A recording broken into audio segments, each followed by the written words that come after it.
This is June the 15th, 2009, Mad River by Arcata, California. Approximately 2 miles before the Mad River runs into the Pacific Ocean.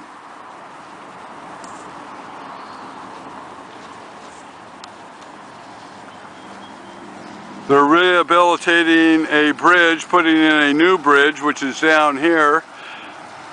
And we're going to put an AquaDam right across here. And into this bank right here. We're presently going to have to remove this lower hanging branch. And then we'll be set to go to pull the AquaDam over and get her going. So that's our job for the day.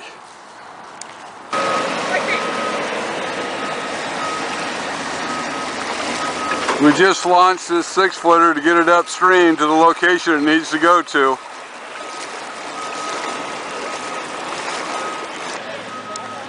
They're untying the ropes, taking off the wrap.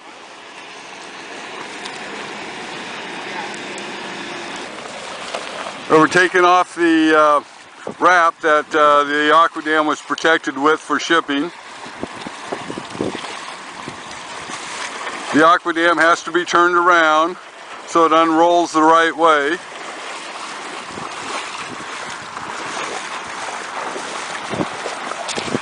Protective wrap. More string that secures the AquaDam.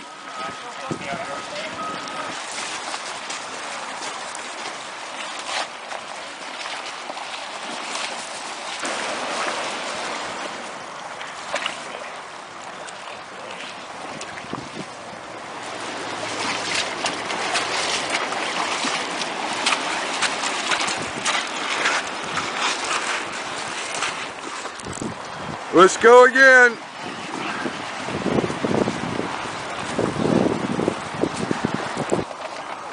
Well, we got the AquaDam stretched out, going up the bank. We're going to throw a rope from the tree over these stickers here to tie up this corner, tie up this corner. We've got our hoses run. And here's the AquaDam all laid out. We got 80 feet left to go. Moving a piece of gray vinyl into the middle of the stream. We're going to go over it with the AquaDams, and there you go, the water's going to get up on top of that gray vinyl, and that's going to keep it from scouring a hole as we close off the river. We're also applying some rope here to compensate for this hole that we had to go through from where they wanted us to start the AquaDam. So the AquaDam's trying to move downstream a little bit here, and we're tying the top of it with a rope back to a post in the ground in the riverbank.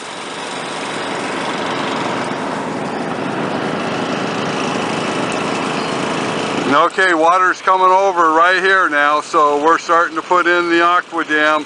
It's starting to fill up. This time, this person's holding the rope. It goes underneath the AquaDam, back around the end right here, back around that post up there, and back to his hands. Now he's got control of that rope.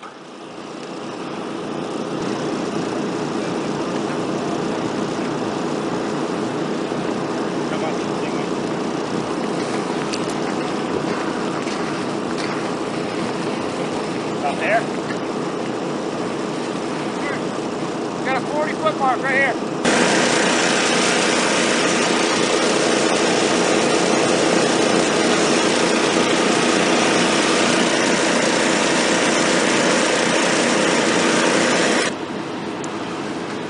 This right here is our 30-foot mark. So we've got, here's our 20-foot mark. We've got 20 feet left to go. And we're waiting for the head to build inside the AquaDam, and then we're going to go over the gray vinyl that these gentlemen have put on the bottom of the river here.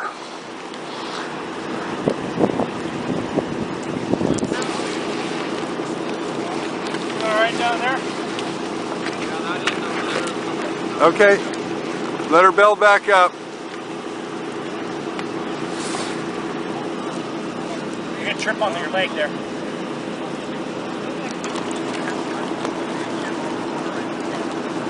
We got a beam that is rolled up on to keep the end square. If it wasn't, the sides would just come bend around the rope.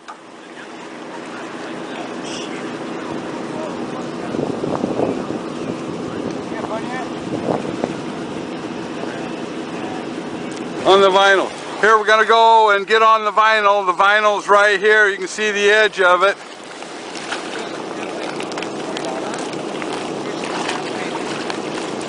Okay, we can't go out the last 10 feet. We've got 10 feet left to go. We need to build pressure inside this dam. Otherwise, the current's going to push it downstream. We've got that much of the river blocked off. So now the current, you can see it going around people's legs here, has gotten a little stronger, and it's going to continue to get a little stronger. And then the only thing to correct that is the head of water inside the AquaDam. This AquaDam is only about 3 inches above the river, and that's not enough. We're going to get it another 3 inches, so it's 6 or 8 inches above before we let out the last 10 feet.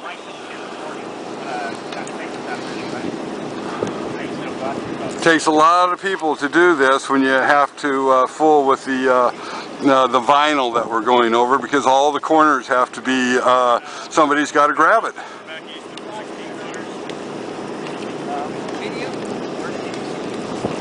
We're almost done. We've got, there's the end of it. The beam's coming out.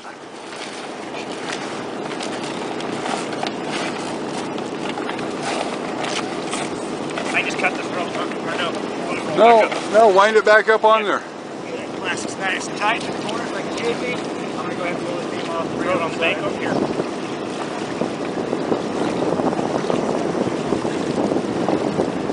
Yeah, we need that bracket.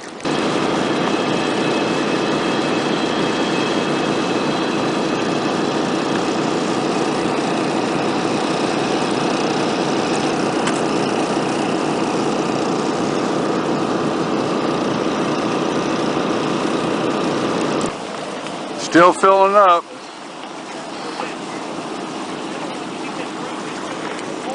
Now we're back to this side of the river. We're going to install a short one from here across to the other dam and leave a 3-foot gap.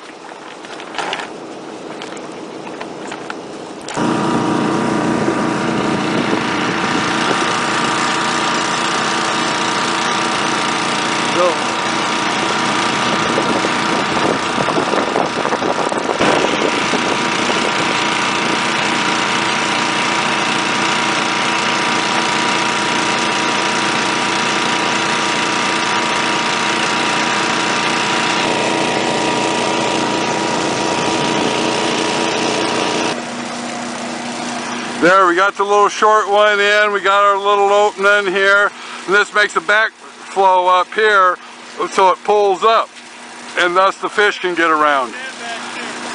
And the trouble is the water's coming up faster than what we're pumping. So again, this is what they wanted, this is what we did. Now we're bringing some sandbags to put on the back side of this dam because it's unstable. It's not full enough and the river's coming up big time. You can already see where it came up over here on this gravel bar right through there compared to down here. Look at the difference here and up here.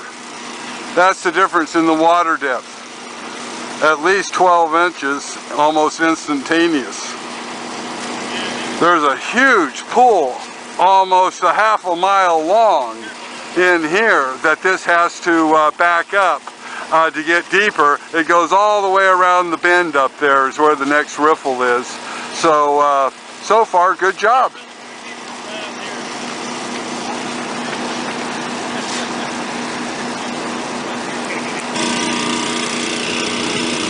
Well, you can see how far off we missed this. But everybody seems to be happy. It certainly elevated and made a big pool of water, and that's exactly what they wanted. That's for fish, won't get pushed onto the fish screens.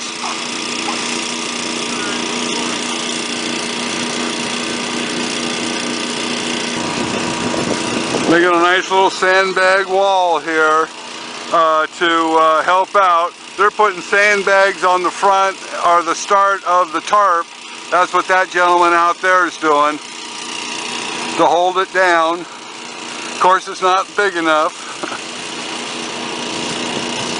The tarp that's going down, the vinyl.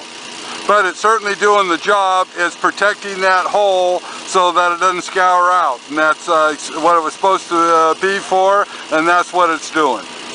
With a little improvising by some sandbags.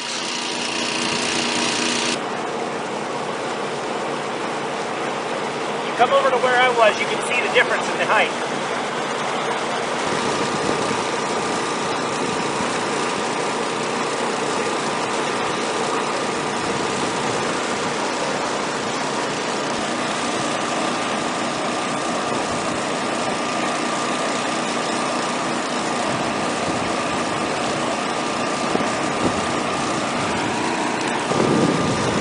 This person's 6'3", so we got a ways to fill this bag up here.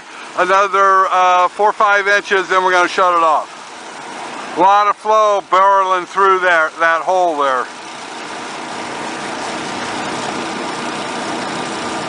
The whole Mad River is raised considerably in back of it.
Well, the tarps keeps wanting to come up. They ain't got enough sandbags down, so they're putting some more sandbags on the start of the vinyl tarp. Of course, it's down there to keep this tremendous force here from eroding out that silt. Once that silt goes, then of course it's just going to dig a big hole there, and that's why we have the vinyl.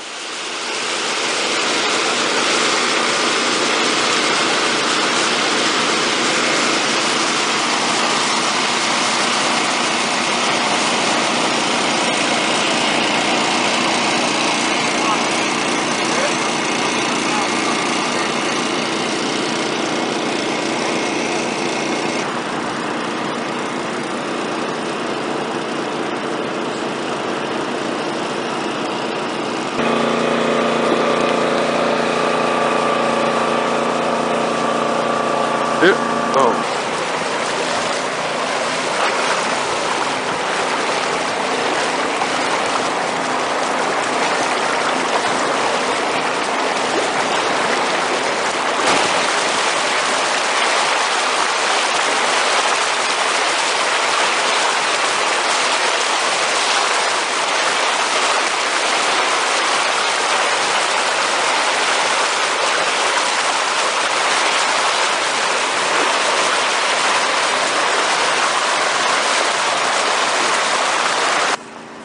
This is a trash rack so that debris will not go down into the work area, which is down by the bridge.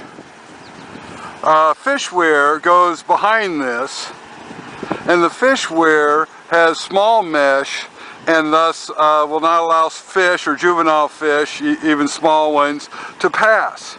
Now they don't want the fish to pass because they don't want to get it in the work area, and the work area is everything between here and the bridge, a quarter-mile away. And that's just the way they have this game scenario to go. Now the AquaDam made a pool of water here, so when they put their fish weir across, there won't be such a velocity as to push the fish onto the weir netting and then trap them there with the water flow pushing them onto it. And so they wanted to reduce that flow, and that's why the two AquaDams were put in, to make a pool of water to reduce the flow velocity.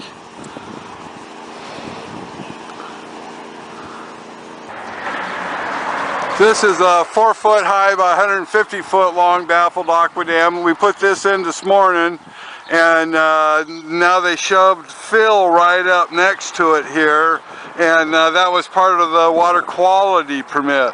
All of this area is new fill that was pushed in today after the AquaDam went in. So then they pushed the fill right up to the AquaDam.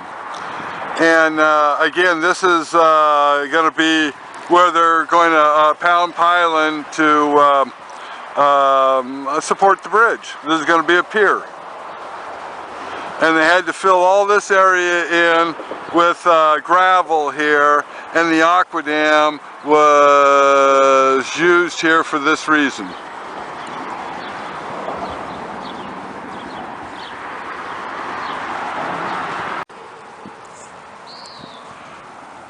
We're 1 week later after the installation of the AquaDam. They've got their signs up saying state property, do not mess with the AquaDams, or the property of the Department of Transportation, State of California. A notice to, they're closing the river to flow traffic, to through traffic.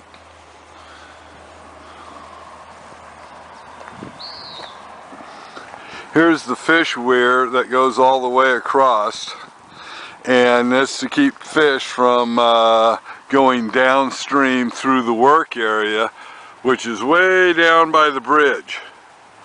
But they've got a huge area right here channeled off so that for fish passage restrictions because of the work activity on the bridge. This is the start of the AquaDam going up the bank.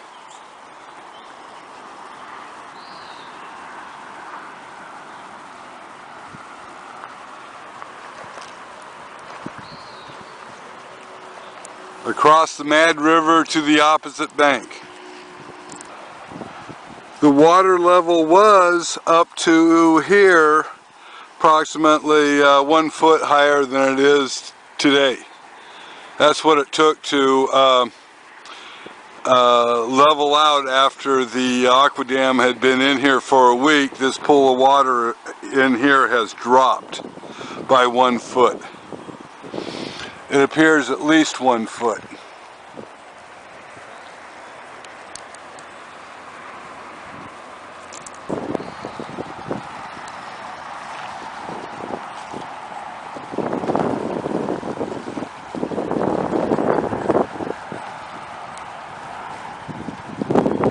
They have other fish trap mesh here. I'm not sure why, but it has to do with fish. And all the way across the river down here on this end.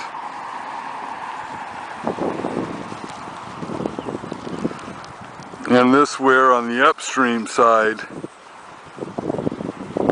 I'm not sure why they're doing what they're doing, but I'm glad they're doing it.